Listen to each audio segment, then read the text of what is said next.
All right, May 17th, we've got the skateboard Learn 2. So that's a week away, basically a week away, and I've started planning this, and everyone I've come into contact in the public, I've talked about it in some shape or form or tried to steer the conversation that direction. We've handed out some flyers. I've taped a few up at the skate park and shouted out to a bunch of people on Instagram, and all of my contacts in the wakeboarding world. I've only chipped away at, I'd say, 20% of them. Trying to go back through the Rolodex, and anyone who's wants to come out and have a good time on that event. And the feedback I've been getting has been really interesting, because the most obvious answer is, well, I had a skateboard, but those days are behind me. Or yeah, I've got a skateboard I can donate, but you probably won't catch me on one. And that is quite all right. I completely understand. Riding a skateboard is not for everyone, especially when it comes to ramps and obstacles and other people, and you just don't want to be in the way. And that's something I definitely want to encourage you on this event. Whether you're just going to show up and take it all in, or come learn more about skateboarding, that's going to be cool. If you may not like skateboarding, you may not believe in skateboarding, and may not want it to be a thing in the public, and I recommend you come out there too, because I think you'll witness something special, and you'll go witness.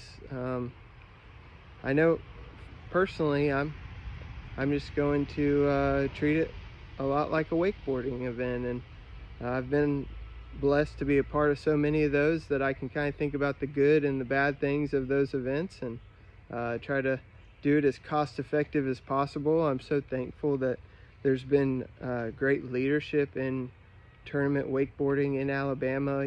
Three off the top of my head are Shane Cook, Jeremy Talbot, and Kim Jones. INT wakeboarding was a thing there for almost a strong decade, and then you have the Wake Factory and Shane Cook and Jason Long and Dustin Millbrooks. They did an awesome job of organizing events. And you've got Jeremy Talbot, who's a part of Skiers Marine, and Skiers Marine has done an awesome job of promoting grassroots events. So all these really cool events have been in my face and been a part of them, and so I'm going to try to use and apply that to a different genre, a skateboarding deal. And I've bobbled my way around skateboarding for 15 years. I've learned what not to do on a skateboard, and I've taken a lot of steps where I had to learn it the hard way. So I'm going to get to shortcut people's progression, meaning that I'm going to take some of those things out of the equation and teach you the basics. And I want this event to be every day is a gift. The fact that whether it's just me out there skateboarding for 4 hours, or some people pop in for 15 minutes and leave, or whatever the event becomes, I'm just gonna be thankful to be there.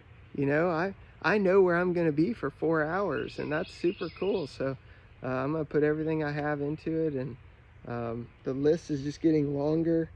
The format for the event, if you're open or pro or semi-pro, 12 p.m., show up around halfway through the day.